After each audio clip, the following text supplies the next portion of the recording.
Good morning, class. Write down the heading structure of atom. Structure of atom heading डाल लो। तो आप लोगों ने कभी तो डाल्टन्स एटॉमिक थ्योरी पढ़ी होगी। दूसरे चैप्टर कौन से? अच्छा चलो, 9th में पढ़ी थी डाल्टन्स एटॉमिक थ्योरी। कुछ पॉइंट याद है? पहला पॉइंट बता दो उसका। हाँ, आप लोगों ने पढ़ा था, देखो डाल्टन्स एटॉमिक थ्योरी आप लोगों ने पढ़ा था और उसके अंदर पहला पॉइंट आप लोगों ने पढ़ा था, जो एटम होता है वो स्मॉलेस्ट इनडिविजिबल पार्टिकल होता है। जो एटम होता है वो स्मॉलेस्ट इनडिविजिबल पार्टिकल होता है। एटम को आप फर्दर डिवाइड नहीं कर सकते, ऐसा ही कुछ पढ़ा था। But the actual point is, जो एटम होता है वो स्मॉलेस्ट पार्टिकल नहीं होता। ठीक है ना? दोबारा सुनो, चैप्टर नंबर 1 के अंदर एक थ्योरी है Dalton's atomic theory, chapter number 9 के अंदर भी वही सेम थ्योरी है डाल्टन्स एटॉमिक थ्योरी। और डाल्टन्स एटॉमिक थ्योरी क्या बोलती है कि जो एटम होता है वो स्मॉलेस्ट इनडिविजिबल पार्टिकल होता है, मतलब एटम ही सबसे छोटा पार्टिकल होता है, एटम से छोटा कोई नहीं होता है, एटम को फर्दर डिवाइड नहीं कर सकते। But the actual point is, atom is not the smallest indivisible particle. Atom से भी छोटे पार्टिकल्स होते हैं और उन छोटे पार्टिकल्स को क्या बोला जाता है? सब एटॉमिक पार्टिकल्स। ठीक है ना? सब एटॉमिक पार्टिकल्स जो एटम से भी छोटे होते हैं। जैसे हमें तो 3 ही पढ़ने हैं, अगर आप और थोड़ा रिसर्च करेंगे, घर जाके गूगल करेंगे तो बहुत सारे पार्टिकल्स आपको मिल जाएंगे। लाइक बोजोन मिल जाएगा, न्यूट्रिनो मिल जाएगा, हिग्स बोजोन मिल जाएगा, ठीक है ना, एटसेट्रा। अराउंड अगर आप अब तो 35 से भी ज्यादा सब एटॉमिक पार्टिकल हो चुके हैं। ठीक है ना? 35 से भी ज्यादा सब एटॉमिक पार्टिकल्स हो चुके हैं। हमें सारे के सारे सब एटॉमिक पार्टिकल्स नहीं पढ़ने, हमें तो कुछ ही पढ़ने हैं, और वो कुछ ही सब एटॉमिक पार्टिकल्स है, इलेक्ट्रॉन, प्रोटॉन, न्यूट्रॉन। कुछ आया समझ में? ठीक है, तो हमें इवेंचुअली पढ़ना क्या है? इलेक्ट्रॉन के बारे में पढ़ना है, प्रोटॉन के बारे में पढ़ना है, न्यूट्रॉन के बारे में पढ़ना है। फिर ये तीनों के तीनों सब एटॉमिक पार्टिकल्स, जिनको हम फंडामेंटल पार्टिकल्स भी बोलते हैं, ये तीनों के तीनों सब एटॉमिक पार्टिकल्स या फंडामेंटल पार्टिकल्स एटम में किस तरीके से अरेंज्ड होते हैं वो पढ़ना है। तो जब एटम के अंदर ये किस तरीके से अरेंज्ड होते हैं, तो यहां से आपका नया टॉपिक निकल कर आ गया, मॉडल ऑफ एन एटम। ठीक है, तो मॉडल ऑफ एन एटम के अंदर 4 मॉडल हमें पढ़ने हैं। J Thomson model of an atom, जो 9th में आप लोगों ने पढ़ा था। Rutherford's model of an atom या अल्फा स्कैटरिंग एक्सपेरिमेंट, जो आपने 9th में पढ़ा था। Bohr model of an atom, इसको भी आपने 9th में पढ़ा था, बट फिर से हमें ये तीनों मॉडल पढ़ने हैं, जिसके अंदर बोहर मॉडल को थोड़ा एडवांस करके पढ़ना है। और 4th one is quantum mechanical model of an atom. 4 model हो गए, ये हमें पढ़ने हैं। इसी में सारा का सारा चैप्टर है, पूरा का पूरा। ठीक है ना? आपसे क्वेश्चन है, अभी तक आपने जितनी नॉलेज गेन करी है, उस नॉलेज के अकॉर्डिंग आप मुझे ये बताएं कि एटम दिखने में कैसा होता है, एटम का स्ट्रक्चर कैसा होता है, फ्लैट होता है, स्फेरिकल होता है, इलेक्ट्रॉन कैसे रिवॉल्व करते हैं, ये आप मुझे बताएं। स्फेरिकल होता है। इलेक्ट्रॉन कैसे रिवॉल्व करते हैं? सर्कुलर पाथ में रिवॉल्व करते हैं। हाँ जी, बताएं। और कुछ आप बताएंगे? देखो, जितना आपने सीखा है उसके हिसाब से आपने सही बताया। कोई कह रहा है स्फेरिकल होता है, कोई कह रहा है, हाँ जी बोलो। सारा मास बीच में कॉन्सेंट्रेट। नहीं, मैं तो स्ट्रक्चर के बारे में पूछ रहा था, मतलब इलेक्ट्रॉन प्रोटॉन किस तरीके से अरेंज्ड होते हैं एटम के अंदर। ठीक है, वो सारा मास जो आप बोल रहे हैं ना, वो न्यूक्लियस होता है। न्यूक्लियस के अंदर प्रोटॉन और न्यूट्रॉन प्रेजेंट होते हैं, और इलेक्ट्रॉन आपका सर्कुलर पाथ में रिवॉल्व करता है, जो आप लोगों ने सीखा हुआ है। बट मैं आपको समझाता हूं रियलिटी में मॉडल ऑफ एन एटम होता क्या है, जो आज के टाइम पे एक्सेप्ट कर लिया गया है। जैसे कि एक फूल के अराउंड जो बी होती है, कैसे घूमती है मधुमक्खी, कैसे घूमती है एक फूल के अराउंड? लेट से ये रहा आपका सनफ्लावर, ठीक है, तो मधुमक्खी कभी यहां आएगी, कभी ऊपर चले जाएगी, कभी यहां जाएगी, कभी ऐसे ड्रोन की तरह घूमेगी उसके पास, है ना, जैसे मर्जी घूम, एक रीजन के अंदर वो घूमती रहती है ना। ऐसा तो नहीं चली गई फिर वापस ही नहीं आती है, थोड़ा दूर चले जाती है, थोड़ा पास आ जाती है। जब तक वो अपना काम कंप्लीट ना कर ले, तब तक वो उसके आसपास मंडराती रहती है। इन अ सिमिलर वे, जो इलेक्ट्रॉन होता है ना, वो भी न्यूक्लियस के अराउंड ऐसे ही घूमता है, कभी पास, सॉरी, कभी दूर, कभी पास, कभी इधर होगा, कभी ऊपर होगा, कभी नीचे होगा, कभी दाएं होगा। यानी कि जो आपने अभी पॉइंट बताया थोड़ी देर पहले कि जो इलेक्ट्रॉन होता है वो न्यूक्लियस के अराउंड एक सर्कुलर पाथ में रिवॉल्व करता है, वो गलत हो गया। ये क्वांटम मैकेनिकल मॉडल है। तो हम धीरे धीरे करके पढ़ेंगे, ठीक है, तीनों मॉडल्स को, सॉरी चारों मॉडल्स को हम धीरे धीरे करके पढ़ेंगे। तो इतना तो आपको समझ में आ गया, डिस्कवरी ऑफ इलेक्ट्रॉन पढ़ना है, डिस्कवरी ऑफ न्यूट्रॉन पढ़ना है एंड डिस्कवरी ऑफ प्रोटॉन, और 4 मॉडल्स पढ़ने हैं। ठीक, अब आ जाते हैं एक बारी Bohr model of an atom के ऊपर। Bohr model of an atom को पढ़ने से पहले हमें 2 थ्योरीज पढ़नी है। उन 2 थ्योरीज का नाम है इलेक्ट्रोमैग्नेटिक वेव थ्योरी, जो मैं ब्रीफ में बता दूंगा, फिर हम स्टार्ट करेंगे। जो थ्योरी का नाम है electromagnetic wave theory. Electromagnetic wave theory क्या बोलती है? लाइट का जो नेचर होता है वेव नेचर होता है। ठीक, उसके बाद हमें थ्योरी पढ़नी है प्लैंक्स क्वांटम थ्योरी, जो कहता है कि लाइट का पार्टिकल नेचर होता है। तो कहने का मतलब है लाइट को मल्टी पर्सनालिटी डिसऑर्डर है। लाइट के 2 नेचर हो गए ना, वेव नेचर भी और पार्टिकल नेचर भी, मतलब लाइट को बीमारी है। ठीक है ना, इतना समझ आ गया? दोबारा सुनो, बोहर मॉडल को पढ़ने से पहले हमें 2 थ्योरीज को अच्छे से सीखना पड़ेगा। नंबर 1 इलेक्ट्रोमैग्नेटिक वेव थ्योरी, जो बोलता है लाइट का वेव नेचर है। दूसरी थ्योरी हमें पढ़नी है प्लैंक्स क्वांटम थ्योरी, जो बोलता है लाइट का पार्टिकल नेचर है। दोनों को कंक्लूड करें, इसका मतलब क्या? लाइट के 2 नेचर है। उसके बाद हम पढ़ेंगे Bohr's model of an atom, फिर उसको खत्म करेंगे। बोहर मॉडल ऑफ एटम के बाद आता है quantum mechanical model of an atom. But quantum mechanical model of an atom को पढ़ने से पहले हम लोग पढ़ेंगे फिर से 2 थ्योरी। ठीक है जी, पहली थ्योरी का नाम है डी ब्रोगली वेवलेंथ, जो कहता है कि मैटर का भी वेव नेचर होता है। मैटर का भी वेव नेचर होता है, कहने का मतलब हमारा भी वेव नेचर होता है, आपका भी वेव नेचर है, इसका भी वेव नेचर है। वेव नेचर मतलब crust and trough wave like characteristic show करता है।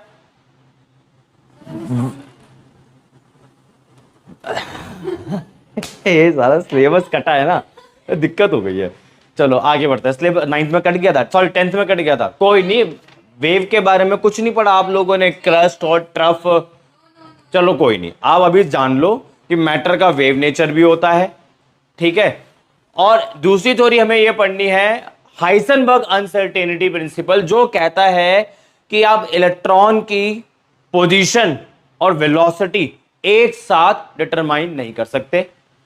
ठीक है, अगर आप वेलोसिटी डिटरमाइन करने की कोशिश करोगे तो पोजीशन खराब हो जाएगी, पोजीशन को डिटरमाइन करने की कोशिश करोगे वेलोसिटी खराब हो जाएगी, मतलब चेंज हो जाती है। इसके बाद क्वांटम मैकेनिकल मॉडल, फिर क्वांटम नंबर, फिर नोट्स, फिर चैप्टर खत्म। ये हमें पढ़ना है। तो सबसे पहले सिलेबस लिख लो आप लोग कि क्या क्या हमें, हाँ जी, चैप्टर 2 का सिलेबस। ठीक है,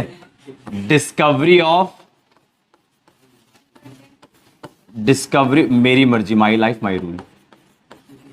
discovery of electron, proton and neutron. नहीं, मेरी मर्जी, मैं ऐसे लिखूंगा। Discovery of electron, proton and neutron, एक तो हमें यह पढ़ना है। उसके बाद हमें पढ़ना है model of an atom.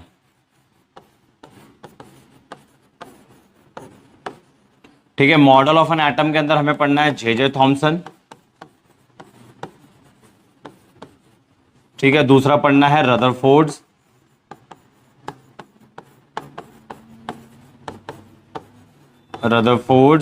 Model of an atom, जिसको अल्फा स्कैटरिंग एक्सपेरिमेंट भी बोलते हैं।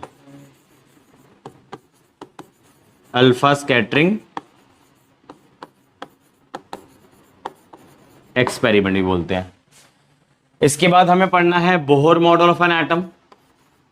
नहीं, इससे पहले अब थ्योरी लिखो, थोड़ा एक ऑर्डर बन जाएगा। ठीक है, इसके बाद हम 2 थ्योरीज पढ़ेंगे। Bohr model of an atom को पढ़ने से पहले हम 2 थ्योरीज पढ़ेंगे। वो उन थ्योरीज का नाम है, एक है जी electromagnetic wave theory, electromagnetic wave theory,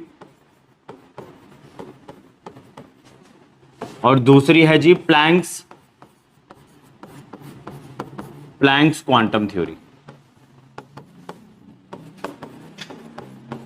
ठीक है जी, उसके बाद हम पढ़ेंगे Bohr model of an atom, Bohr model of an atom. फिर Bohr model of an atom को पढ़ने में फिर से दो थ्योरी पढ़ेंगे। वो थ्योरीज कौन कौन सी है? एक तो डी ब्रोगली वेवलेंथ है,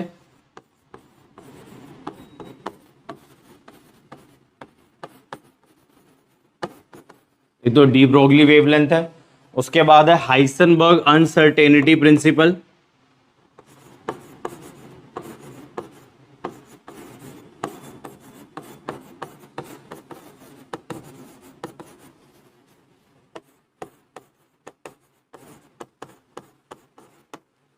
उसके बाद है quantum mechanical model,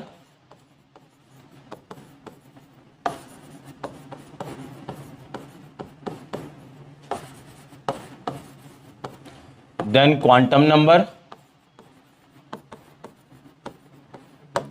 then nodes.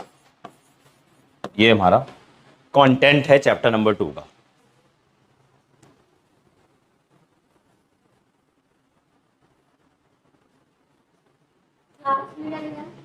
Quantum number nodes, NODES।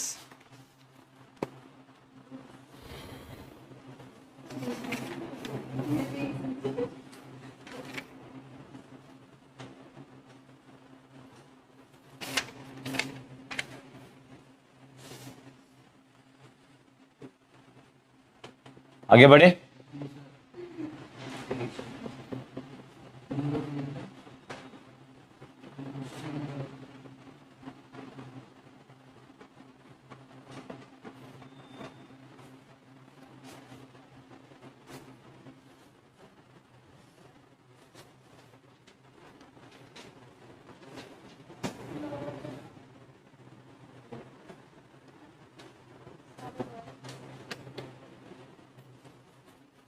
डालो इन डाल्टन्स एटॉमिक थ्योरी।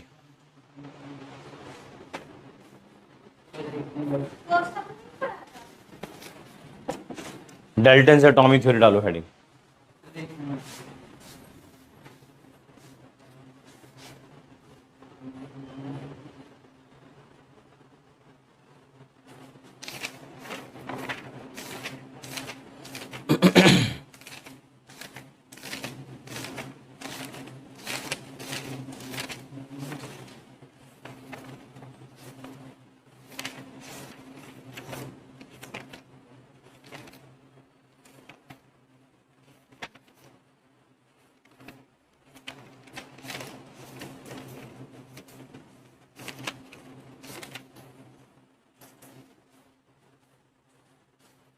स्टार्ट करें।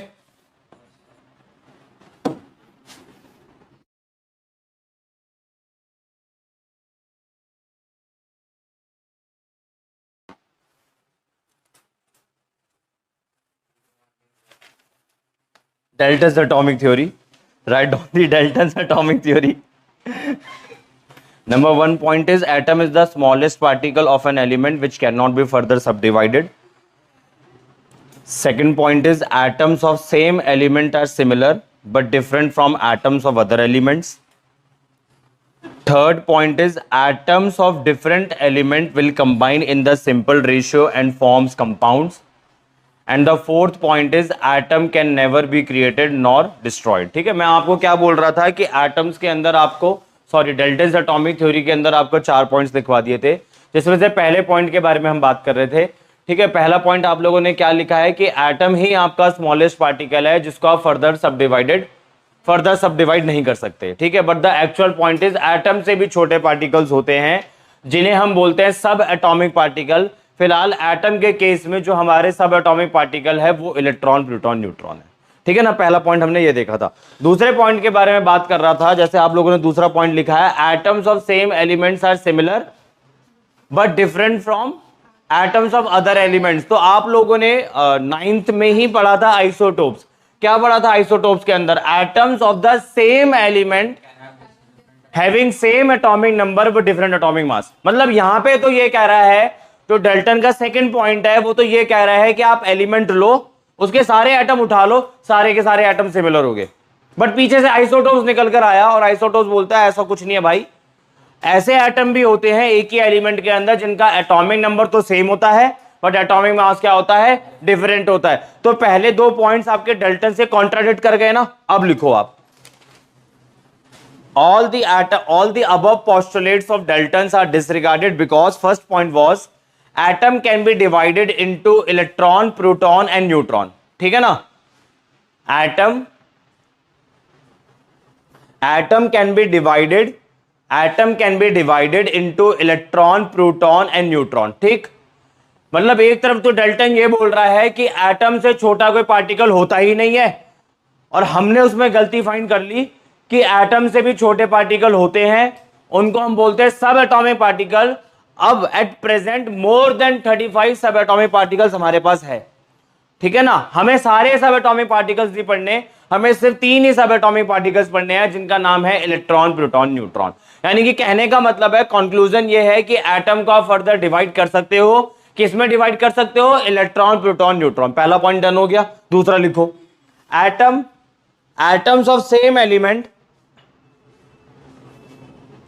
atoms of same element can be different। atoms of same element can be different because of existence of isotopes। atoms of same elements can be different because of existence of isotopes। मतलब Dalton ये बोलता है कि element के जो atoms होते हैं वो सेम होते हैं in every sense, same in the sense, in terms of size, in terms of shapes, in terms of mass. Dalton ऐसा बोलता था, बट ऐसा नहीं है, क्योंकि आइसोटोप्स जैसी चीजें भी एग्जिस्ट करती है। और आइसोटोप्स क्या होते हैं, एक ही एलिमेंट के जो एटम होते हैं उनका एटॉमिक नंबर सेम होता है, बट एटॉमिक मास क्या होता है, डिफरेंट होता है। तो डाल्टन का सेकंड पॉइंट भी गलत हो गया। लिखो, atoms of same element can be different because of existence of isotopes। कुछ आइसोटोप्स उतार लेते हैं, जैसे कार्बन। कार्बन के कितने आइसोटोप्स है, 3, कार्बन 12, कार्बन 13, कार्बन 14। तो आप यहीं से ही देख लो कि अगर आप कार्बन का एलिमेंट पिक करोगे तो देखो सारे एटम क्या सेम है, नहीं, एटॉमिक नंबर तो सेम है, बट एटॉमिक मास क्या है, डिफरेंट है। एक और एग्जांपल देखते हैं हाइड्रोजन का। Hydrogen 1, hydrogen 1, hydrogen 1, atomic mass number 1, इधर 2 हो जाएगा, इधर 3 हो जाएगा। तो देख लो सेकंड पॉइंट भी आपका गड़बड़ हो गया। उतारो,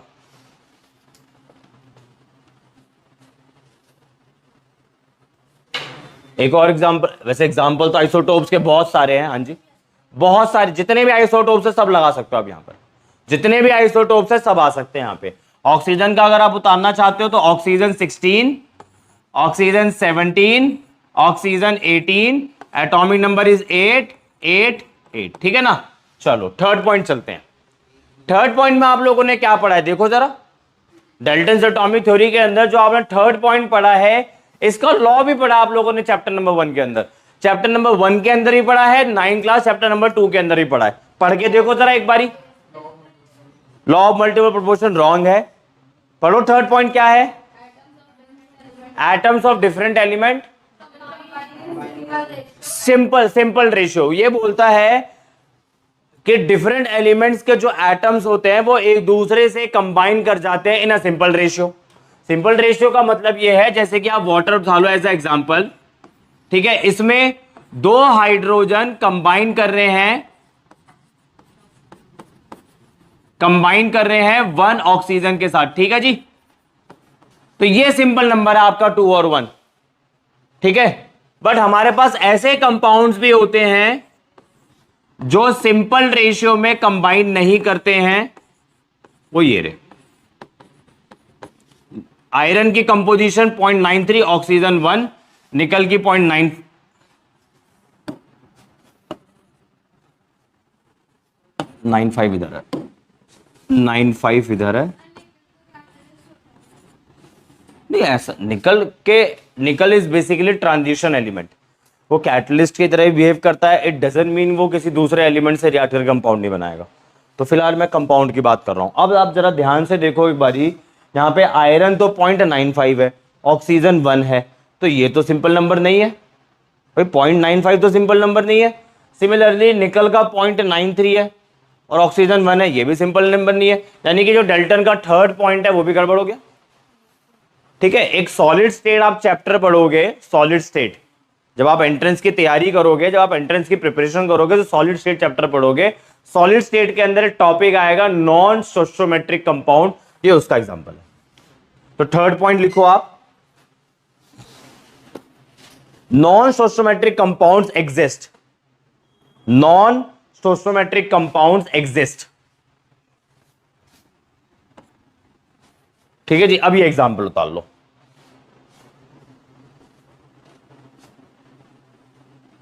नॉन स्पेलिंग नहीं पता,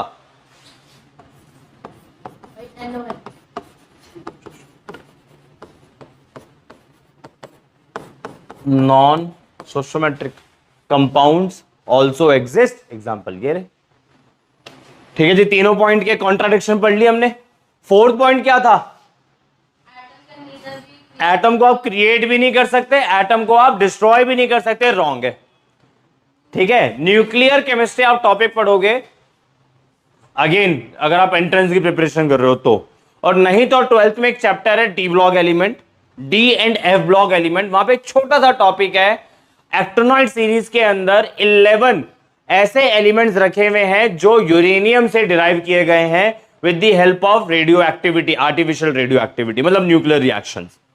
तो ऐसे एलिमेंट जो यूरेनियम से डिराइव किए गए हैं, जस्ट यूरेनियम के बाद में रखे गए हैं। अगर आपने कभी पीरियोडिक टेबल देखी होगी तो पीरियोडिक टेबल की शेप कुछ इस तरीके से है। हाँ, थर्ड चैप्टर में पढ़ना है। अगर आपने पीरियोडिक टेबल देखी होगी तो कुछ ऐसी शेप है और नीचे दो सीरीज है। ठीक है ना, पहली वाली सीरीज को बोलते हैं लेंथेनॉइड, पहली वाली सीरीज को हम बोलते हैं लेंथेनॉइड। ये थर्ड चैप्टर में पढ़ेंगे हम लोग।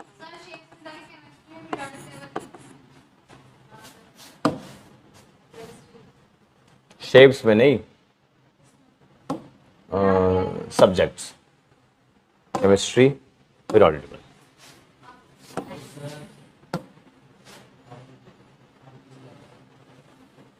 बट लेंथेनॉइड तो इधर अभी भी नहीं है।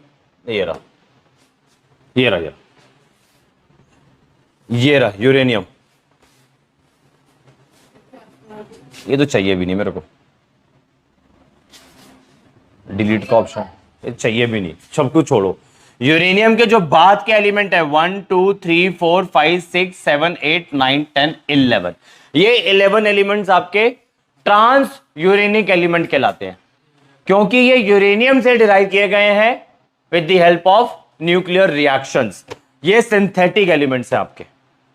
यूरेनियम के बाद के जो ये जो एलिमेंट्स हैं ये सारे के सारे ट्रांस यूरेनिक एलिमेंट है। ट्रांस यूरेनिक एलिमेंट जो यूरेनियम से डिराइव किए गए हैं with the help of nuclear reaction. तो डेल्टन का चौथा पॉइंट भी गलत हो गया, तो लिख लो।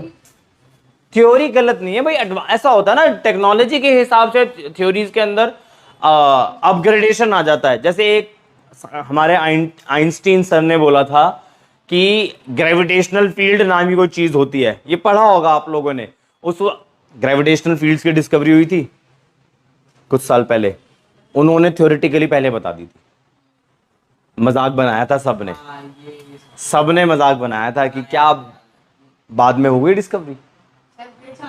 तो उन्होंने काफी कुछ बोला हुआ है, आप उनकी बुक पढ़ो थ्योरी ऑफ रिलेटिविटी, बहुत कुछ मिलेगा आपको।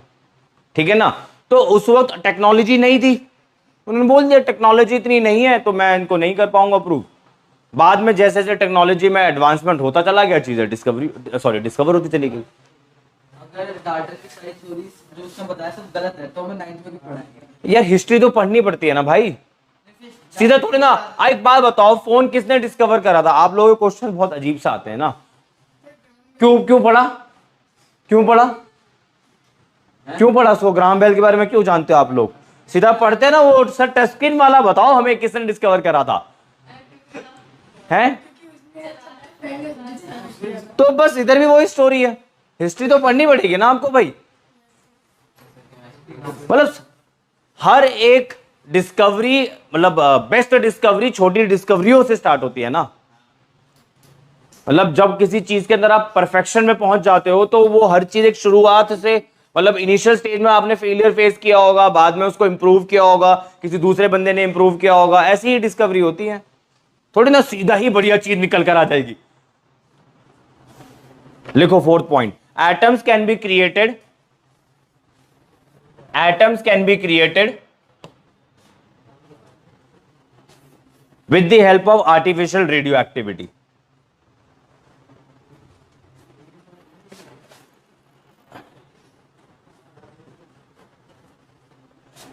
Artificial Radioactivity.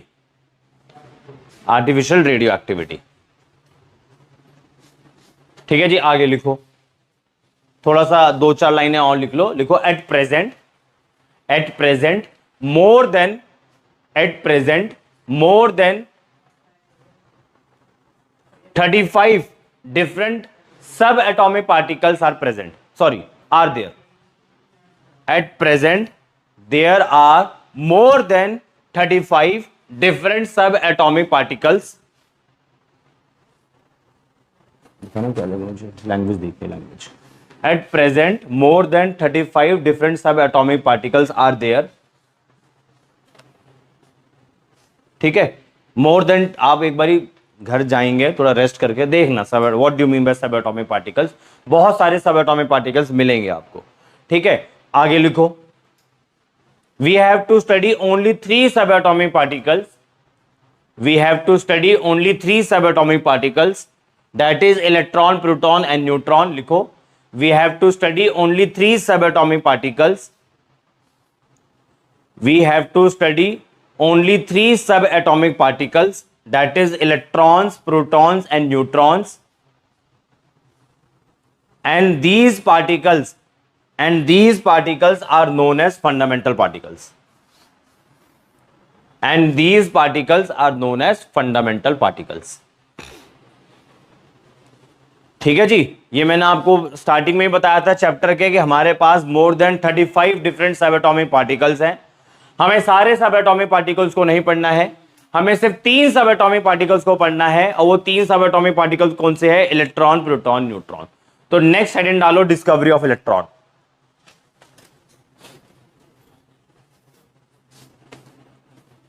नेक्स्ट हेडिंग डालो डिस्कवरी ऑफ इलेक्ट्रॉन।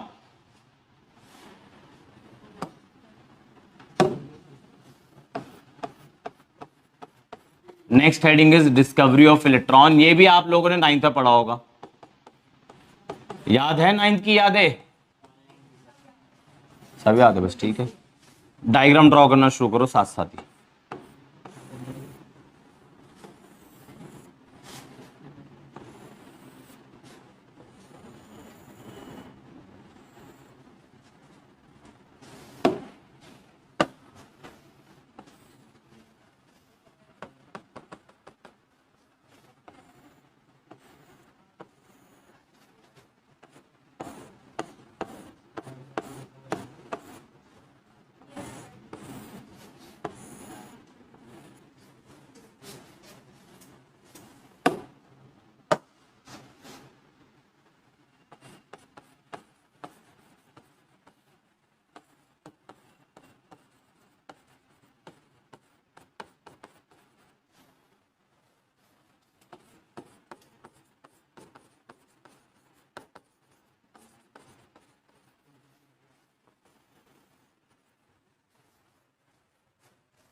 नहीं, पंप लगा रखा है, वैक्यूम पंप लगा दिया।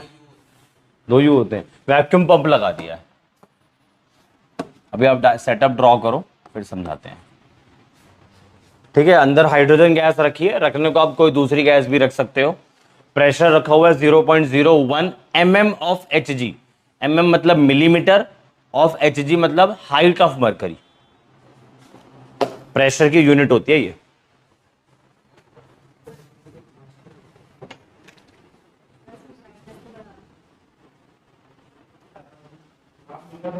हाँ जी, डन। Done, copied. सुनो, इसको बोलते हैं डिस्चार्ज ट्यूब, ठीक है, इसे बोलते हैं डिस्चार्ज ट्यूब। ये वाली जो येलो कलर की ट्यूब बनाई है डिस्चार्ज ट्यूब है, जिसकी लेंथ है 60 सेंटीमीटर। ठीक है, आपने एक रॉड इधर डाली हुई है कैथोड, एक रॉड इधर डाली हुई है एनोड, और मैंने लिखा हुआ परफोरेटेड एनोड। पहले आप मुझे रॉड बताओ, रॉड कैसी है दिखने में? हाँ जी, ये दो रॉड जो लगा रखी है कैथोड और एनोड, इसको देख के आपको क्या समझ में आ रहा है? इस रॉड की थिकनेस के बारे में बताओ, रॉड की शेप के बारे में बताओ, क्या समझ आ रहा है आपको? हाँ जी, वो डॉटेड है, वो सिंपल लाइन है। तो ये तो डॉट, ये टिकी कैसे फिर डॉटेड है? तो मतलब यहां पे देखो ना, इधर भी ब्लैंक है, इधर भी ब्लैंक है, तो ये तो गिर जाना चाहिए ना फिर नीचे। ये समझ आया पॉइंट क्या बोल रहा हूं? देखो ऐसा होता है, ट्यूब तो आपका, ट्यूब तो समझ ही जाओ, ट्यूब ऐसे आपका बॉटल जैसा समझ लो आप कुछ, ठीक है ना।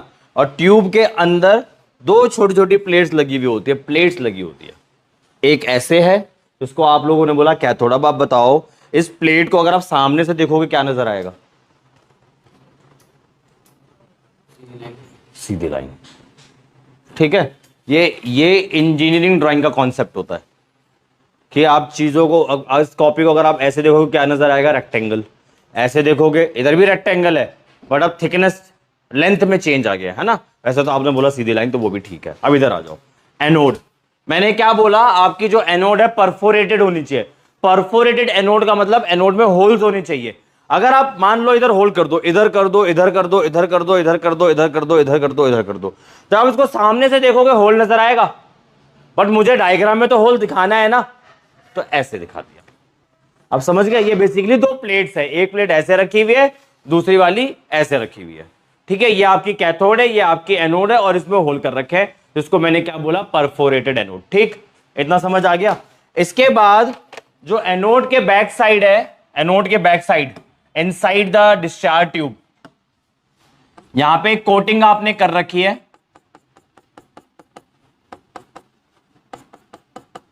जिंक सल्फाइड की। नजर आ रहा है?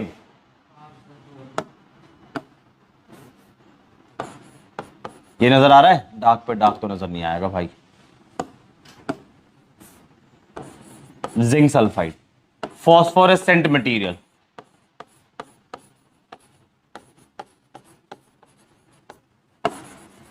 सेटअप क्लियर हो गया?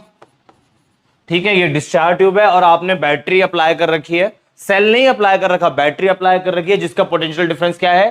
10 की पावर 4 वोल्ट। प्रेशर आपने लो रखना है, प्रेशर आपने लो रखना है। अगर आपके दिमाग में क्वेश्चन आ रहा है कि सर मैं प्रेशर हाई कर दूं तो क्या होगा? अगर आप प्रेशर हाई कर दोगे, अभी यहां जो प्रेशर है 1 atm है, ये तो बात पता होगी ना भाई। एटमॉस्फेयर का जो प्रेशर होता है वो 1 एटमॉस्फेयर होता है ना। हम जो बाय बर्थ प्रेशर एक्सपीरियंस कर रहे हैं वो 1 एटमॉस्फेयर है, और ये प्रेशर की value places to places vary करती है, कहीं ज्यादा हो जाती है, कहीं कम हो जाती है। ऑन एवरेज 1 atm है। तो जब मैं यहां से इसे ऑन करूंगा, अगर मैं स्विच बोर्ड, ये स्विच जैसे ऑन कर दूं, ये कर दिया ऑन, अब ये यूज में नहीं है, ऑन भी है यूज में नहीं है। क्या आप लोगों को करंट लग रहा है? नहीं लग रहा। तो यही पॉइंट है, हाई प्रेशर पे कंडक्शन नहीं होता है। हमें बेसिकली यहां पे कंडक्शन देखना है। आपने एक तरफ पॉजिटिव प्लेट लगा दी, एक तरफ आपने पॉजिटिव प्लेट लगा दी, एक तरफ आपने नेगेटिव प्लेट लगा दी, तो जाहिर से बात है ना, आपने एक पोटेंशियल डिफरेंस क्रिएट कर दिया। कंडक्शन तो तभी होगा जब प्रेशर आप लो कर दोगे। 1 atm प्रेशर पे कंडक्शन आप नहीं देख पाओगे, ये वजह है, ठीक है ना। तो प्रेशर आपने लो रखना है। बाई चांस गलती से प्रेशर हाई हो गया, आपने वैक्यूम पंप लगा रखा है, वैक्यूम पंप ऑन कर दो, भाई प्रेशर हाई क्यों हो जाएगा? अंदर गैस ज्यादा चले जाएगी। वैक्यूम पंप लगा दो, गैस बाहर निकाल दो, प्रेशर कम हो गया। अरे बॉटल आपके सामने, मैंने ये बॉटल ले ली, पानी की बॉटल, ये पानी की बॉटल ली, ये खाली है भरी हुई है, क्या बोलोगे आप लोग? जिसको आंसर पता है रेजर हैंड। क्या है ये? खाली है भरी है? थोड़ी भरी किससे भरी हुई है? और खाली खाली, अच्छा पूरी भरी हुई है, पूरी भरी हुई है, पूरी ये पूरी भरी हुई है। पानी, एयर, यहां तो एयर है ना। अगर मैं इसकी एयर भी बाहर निकाल दूं तो क्या होगा बॉटल के साथ? ये बॉटल ऐसे स्क्वीज कर जाएगी, एयर के प्रेशर की वजह से है। आप इसमें से एयर, अब ऐसे करते हैं, बचपन में आपने एक्सपेरिमेंट करा होगा, पानी पीते पीते एयर सक करने लग जाते, तो बॉटल क्या होती थी, ऐसे स्क्वीज होने लग जाती थी। तो वो क्या कर रहे थे आप लोग, वैक्यूम क्रिएट कर रहे होते थे। तो इधर भी यही करना है कि बाई चांस प्रेशर हाई हो जाता है तो आपने प्रेशर लो कर देना है। प्रेशर कैसे लो करना है, वैक्यूम पंप ऑन कर दो, जो गैस होगी बाहर निकल जाएगी, प्रेशर रिड्यूस हो जाएगा, इतना प्रेशर आपने रखना है। यहां पे एक वर्ड यूज कर रखा है मैंने, MM स्टेट्स ऑफ मैटर, एक चैप्टर है 11th के अंदर, इस बार नहीं है, पिछली बार भी नहीं था, बट मैं बता देता हूं। स्टेट्स ऑफ मैटर के अंदर प्रेशर की यूनिट को आपने डिस्कस करना होता है, मतलब बहुत कुछ पढ़ना है और अच्छा चैप्टर है। प्रेशर की यूनिट टॉर भी होती है, प्रेशर की यूनिट बार भी होती है, प्रेशर की यूनिट ATM भी होती है, प्रेशर की यूनिट MM भी होती है, प्रेशर की यूनिट न्यूटन पर मीटर स्क्वायर भी होती है। पास्कल, पास्कल ठीक है, पास्कल न्यूटन पर मीटर स्क्वायर के बराबर होता है, ठीक है। इधर देखो आप, हमें MM लिया है, मतलब हाइट ऑफ मरकरी। आप हाइट ऑफ मरकरी ज्यादा कर दोगे प्रेशर ज्यादा हो जाएगा, हाइट ऑफ मरकरी कम होगी प्रेशर कम होगा। तो फिलहाल हाइट ऑफ मरकरी कम है, दैट इज प्रेशर कम है। ठीक, ये सेटअप क्लियर हो गया। अब आपने क्या करना है, 10 की पावर 4 वोल्ट अप्लाई करो। जैसे ही आप 10 की पावर 4 वोल्ट अप्लाई करोगे, एक इनविजिबल रेज कैथोड से जनरेट करेगी, स्ट्रेट पाथ में ट्रेवल करेगी टुवर्ड्स द एनोड। अब एनोड में क्या कर रखा है आपने, होल, तो वो रेज जो है, वो जो इनविजिबल रेज है, इस होल से पास कर जाएगी और कहां पे स्ट्राइक करेगी, ये जिंक सल्फाइड पे, फॉस्फोरेसेंट मटेरियल पे। जैसे ही वो कैथोड रेज उस फॉस्फोरेसेंट मटेरियल पे जाके स्ट्राइक करेगी, ग्रीन कलर के स्पॉट्स जनरेट होंगे, कलर एमिट होगा। उस ग्रीन कलर के स्पॉट्स को हम लोग बोलते हैं सिंटिलेशन।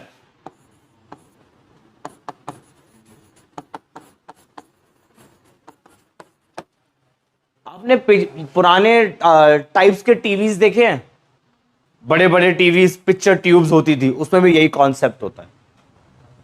कई सारे इलेक्ट्रॉन स्क्रीन पर जाके स्ट्राइक करते हैं, तब जब जब जाके स्क्रीन पे आपका शाहरुख खान बनकर आ जाता है, पठान अभी जिंदा है।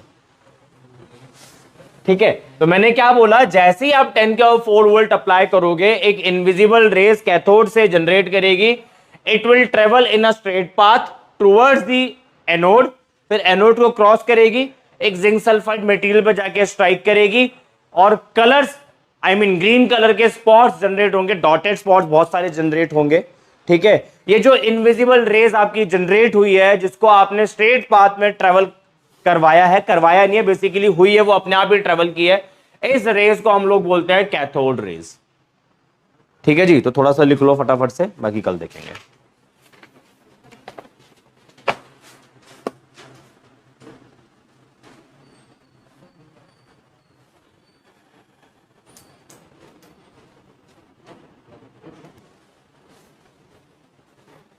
लिखो जी, Michael Faraday was studying the conductivity of gases.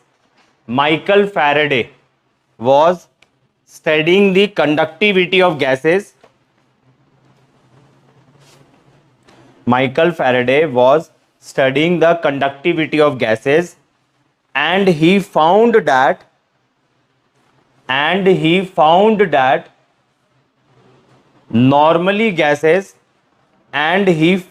that normally gases are bad conductor of electricity.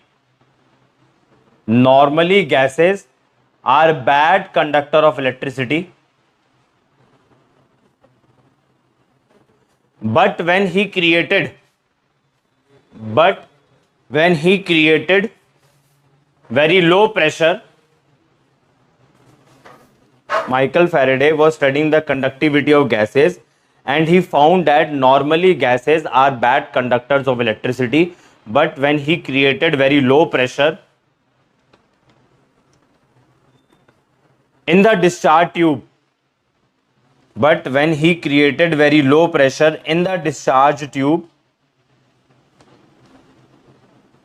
and applied very high voltage,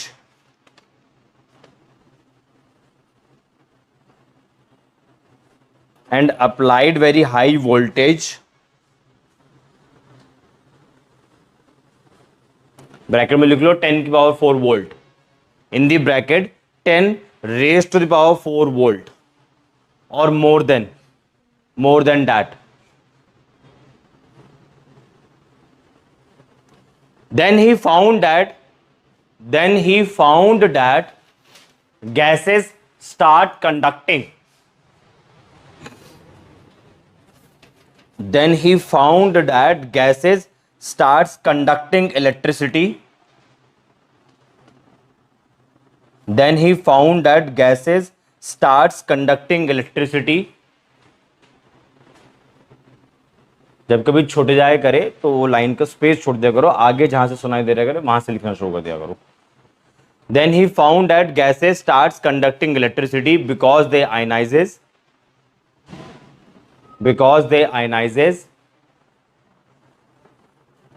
In this condition, full stop करके, in this condition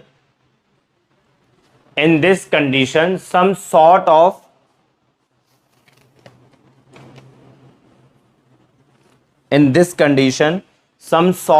invisible rays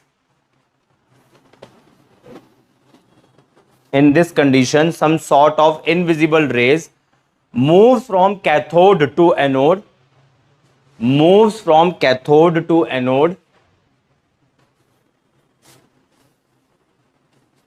Since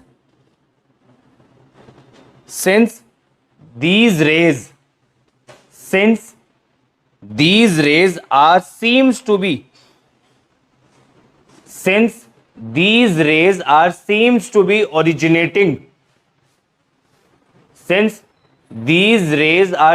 to be originating from cathode, therefore these rays are named as cathode rays.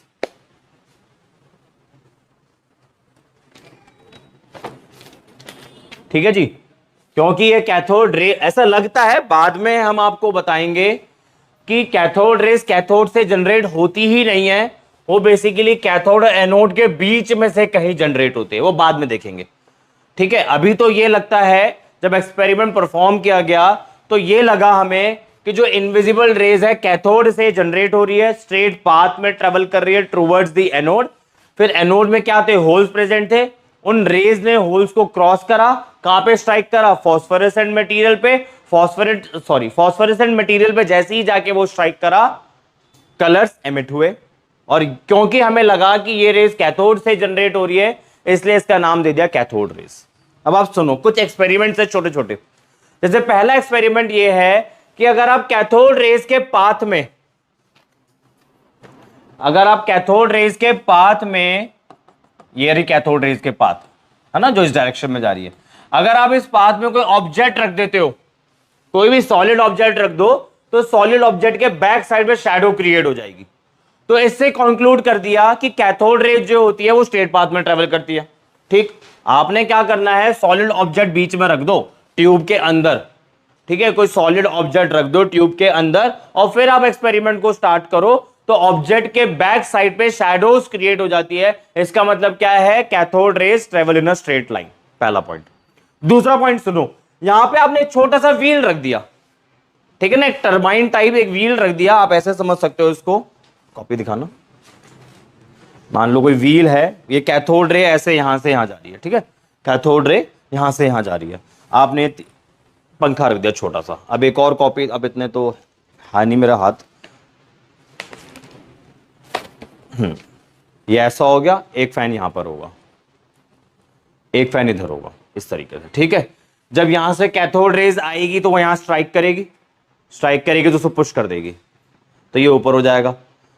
फिर same concept यहां पे भी apply होगा, धीरे धीरे करके क्या हो जाएगा, व्हील जो टरबाइन है वो आपका घूमना शुरू हो जाएगा. तो इससे क्या कंक्लूड करोगे आप कि कैथोड रे के अंदर ऐसे पार्टिकल्स प्रेजेंट है जिसका कुछ ना कुछ मास है ना, और वो सारे के सारे पार्टिकल्स एक साथ जाके वो फैन है उस पर स्ट्राइक कर रहे हैं. फैन पे फोर्स डेवलप हो रहा है, जिसकी वजह से आपका जो फैन है, जो व्हील है, वो घूमना शुरू हो रहा है. 2 पॉइंट हो गए. तो दूसरे पॉइंट से, दूसरे एक्सपेरिमेंट से, दूसरे ऑब्जर्वेशन से हमने ये कंक्लूड करा है कि cathode ray is made up of materialistic particle, ऐसे पार्टिकल से मिलकर बना होता है जिनका कुछ ना कुछ मास होता है। 2 पॉइंट क्लियर हो गए? हाँ जी मैडम, तो ये एक्सपेरिमेंट नहीं होगा। इलेक्ट्रिसिटी बढ़ाओगे तो हो जाएगा। हाँ नहीं नहीं नहीं होगा, ज्यादा सेम रहेगा। ठीक है, आपको एक पॉइंट लिखवाया है, या तो आप 10 के बाद 4 वोल्ट अप्लाई कर दो, उससे ज्यादा अप्लाई कर लो। आपने जो पहला पैराग्राफ लिखा है उसमें एक वर्ड आयनाइज लिखा है ना? आप समझने की कोशिश करो, बड़ा अच्छा पॉइंट बता रहा हूं मैं आपको। मैंने अभी थोड़ी देर पहले एग्जांपल लिया था, ये यहां से प्लग ही बाहर निकाल दिया था, ये अडेप्टर ही बाहर निकाल दिया था मैंने, और स्विच ऑन था। क्या आपको करंट लगा? नहीं लगा ना? इसका मतलब हाई प्रेशर पे आपको करंट नहीं लगा। 1 एटीएम था, इस पर कंडक्शन नहीं हुआ। बट मैंने क्या करा, इधर प्रेशर तो कर दिया लो, बट वोल्टेज भी देखो कितनी हाई कर दी मैंने। ये भी तो देखो, उधर वोल्टेज में कोई चेंज थोड़ी ना आया। वोल्टेज कितनी है हमारे घरों में जो आती है? 220 वोल्ट आती है, इससे ज्यादा नहीं आती है। कभी कभार कुछ प्रॉब्लम हो जाए तो बात अलग है। 220 स्टैंडर्ड है हमारी इंडिया के अंदर, ठीक है ना? आप अगर वोल्टेज को बहुत ज्यादा बढ़ा दोगे ना, आपकी जो एयर होती है ना वो आयनाइज कर जाती है। आयनाइज का क्या मतलब होता है? जैसे एग्जांपल लेते हैं, आपके सामने मैंने रखा है सोडियम। सोडियम के अंदर सेंटर में न्यूक्लियस,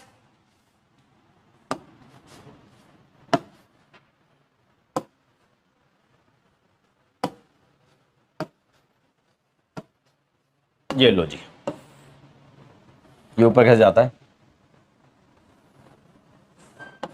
ये आ गया, ठीक है। देखो, सोडियम पहली शेल में कितने इलेक्ट्रॉन, दूसरी शेल में कितने इलेक्ट्रॉन, तीसरी शेल में कितने इलेक्ट्रॉन, 1, ठीक है। आयनाइज करने का मतलब क्या होता है? आप एटम की लास्ट शेल से 1 इलेक्ट्रॉन को निकाल के एटम से बाहर ही फेंक देते हैं। तो लास्ट इलेक्ट्रॉन कौन सा है? ये वाला, ठीक है, ये आपका लास्ट इलेक्ट्रॉन है। आप इसको एटम से निकाल के बाहर ही फेंक देंगे। तो जब सोडियम में से 1 इलेक्ट्रॉन बाहर चला जाएगा तो क्या बनेगा? Na+ बनेगा ना। जब आप वैलेंस, ये वैलेंस शेल है ना, आखिरी शेल, जब वैलेंस शेल में से आप 1 इलेक्ट्रॉन को निकाल के एटम से ही बाहर कर देते हो, इस प्रोसेस को बोलते हैं आयनाइजेशन। और आयनाइजेशन की वजह से क्या क्या बन रहा है? एक तो आयन बन रहा है और इलेक्ट्रॉन रिलीज हो रहे हैं।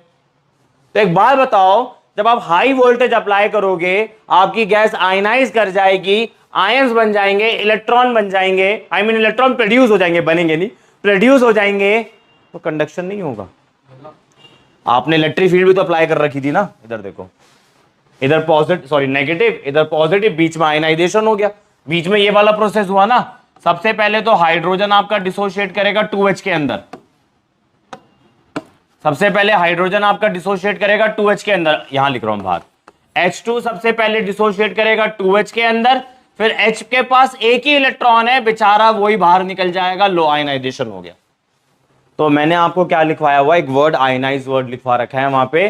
जब आप वोल्टेज हाई अप्लाई करोगे, गैस आपकी आयनाइज हो जाएगी, आयनाइज हो जाएगी, कंडक्शन हो जाएगा, ठीक है जी। तो ये रीजन होता है, वो जो बिजली कड़कती है, बिजलियां कड़कती है ना, तो वो एयर को वो आयनाइज एयर की वजह से होती है। मतलब देख रहे हैं कभी जब जमीन तक पहुंच जाती है, कभी कभी तो आयनाइज होती चले जाती है, तो रूट मिल जाता है उसको, नीचे आ जाती है, दर्शन देके चले जाती है, ठीक है ना। वो ये कॉन्सेप्ट होता है। एक और कॉन्सेप्ट सुनो, आपने देखा होगा हाई वोल्टेजेस, जो वायर्स होती है, जब से हाई वोल्टेज पास कर रही होती है तो उधर भी स्पार्क प्रोड्यूस हो रहे होते हैं।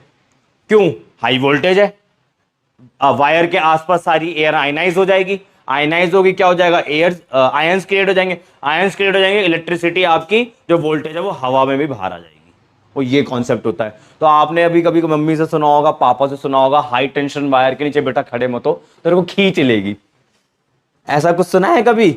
बड़ी बड़ी, अगर आप दूर दराज गाँव में जाओगे तो बहुत बड़े बड़े टॉर्च लगे हुए होते हैं और बहुत बड़ी हाई टेंशन की वायर्स होती है और लिटरली साउंड आ रहा होता है उसमें से करंट पास होने का। तो कहा जाता है उसके नीचे मत खड़े हो। क्यों नहीं खड़े हो? क्योंकि इतना हाई वोल्टेज पास हो रहा होता है कि वो आसपास की सारी एयर को आयनाइज कर देगा। हमारे अंदर भी आयंस पड़े हुए, आयन से आयन कांटेक्ट कर लेगा, वहां से बिजली का कांटेक्ट हमारे साथ हो जाएगा, फिर भगवान से कांटेक्ट हो जाएगा हमारा। ये कॉन्सेप्ट होता है वो, ठीक है जी। तो दो ऑब्जर्वेशन बता दी थी, तीसरी ऑब्जर्वेशन सुनो। तीसरी ऑब्जर्वेशन ये है कि आपने इलेक्ट्रिक फील्ड अप्लाई करी। तीसरी ऑब्जर्वेशन है आपने इलेक्ट्रिक फील्ड अप्लाई करी। इलेक्ट्रिक फील्ड अप्लाई करने का मतलब है एक तरफ पॉजिटिव प्लेट, एक तरफ नेगेटिव प्लेट। अब आप इलेक्ट्रिक फील्ड कैथोड रेज को यहां से पास कराओ, तो ऑब्जर्वेशन ये है कि कैथोड रे धीरे धीरे करके पॉजिटिव प्लेट की तरफ बेंड कर जाती है। तो सेकंड वाले पॉइंट से तो हमने कंक्लूड कर लिया था cathode ray is made up of materialistic particle, मतलब कैथोड के अंदर ऐसे पार्टिकल्स प्रेजेंट होते हैं जिनका कुछ ना कुछ मास होता है, तभी तो आपका वो पंखा घूमने लग गया था। हाँ जी, अब यहां से हमने कंक्लूड कर लिया है कि कैथोड रे के अंदर जो पार्टिकल्स प्रेजेंट है उस पर चार्ज भी होता है, और वो चार्ज क्या होता है, माइनस होता है। ठीक है जी, क्लियर हो गया। और सुनो आगे की बात, कैथोड रे के पास इतनी पावर होती है, इतनी एनर्जी होती है कि वो गैसेस को, एटम्स को आयनाइज कर सकती है। आयनाइजेशन का मतलब बता दिया था मैंने। आयनाइजेशन का क्या मतलब होता है, अभी सिंपल वर्ड में समझो। आयनाइजेशन एक बड़ा टॉपिक है, आयनाइजेशन एंथैल्पी एक बड़ा टॉपिक है। अभी सिंपल शब्दों में ये समझो, आयनाइजेशन का मतलब क्या होता है, एटम के वैलेंस शेल से आप एक इलेक्ट्रॉन को बाहर निकाल देते हैं, पूरा ही कंप्लीटली बाहर निकाल देते हैं, इनफाइनाइट शेल पे जाके रख देते हैं। एटम्स के अंदर इनफाइनाइट एनर्जी लेवल्स होते हैं।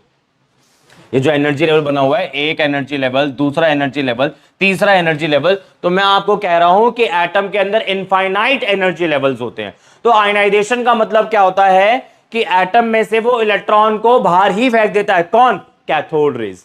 यानी कैथोड रेज के पास इतनी एनर्जी होती है कि वो एटम को आयनाइज कर सकता है। ठीक है जी। अगर आप एटम के रूट पे कोई थिन मेटल फॉइल रख दो तो हीटिंग इफेक्ट भी प्रोड्यूस होता है। ठीक है जी, क्लियर हो गए पॉइंट्स? लिखे हम, लिखो फटाफट से लिखो। लिखो characteristic of cathode raise. Characteristic of cathode raise अभी और भी है, अभी थोड़ा सा लिख लो, बाकी कल देखते हैं। Cathode rays travels in straight line. Cathode rays travel in a straight line. Cathode rays travel in a straight line with very high velocity. Cathode rays travel in a straight line with very high velocity and produces shadow of the object placed in their path shadow of the object placed in their path. Cathode rays travel in a straight line with very high velocity and produces shadow of the object placed in their path. बता दिया था मैंने। Second point लिखो, cathode rays produce mechanical effect. Cathode rays produce mechanical effect. Cathode rays produce mechanical effect, and if a small pedal wheel, हाँ mechanical effect, ये भी जैसे mechanical process हो रहा है ऐसे kind of.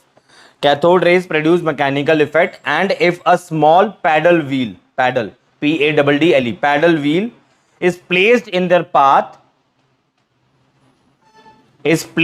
their path, it starts, I repeat, cathode rays produce mechanical effect, and if a small paddle PADDLE wheel is placed in their path, it starts rotating. Which indicates that they consist of material particle या materialistic particle.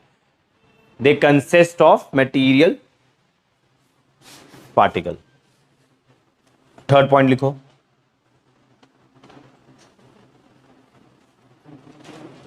when electric field is applied to cathode rays, when electric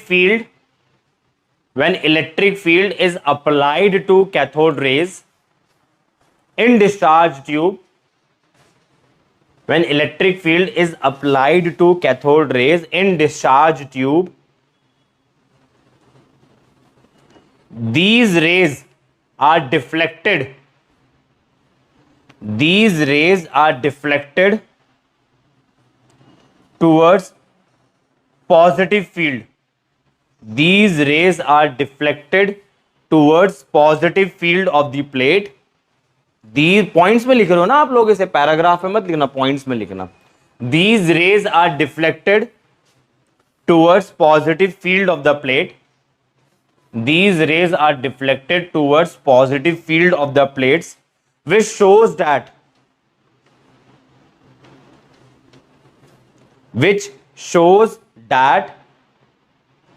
cathode rays,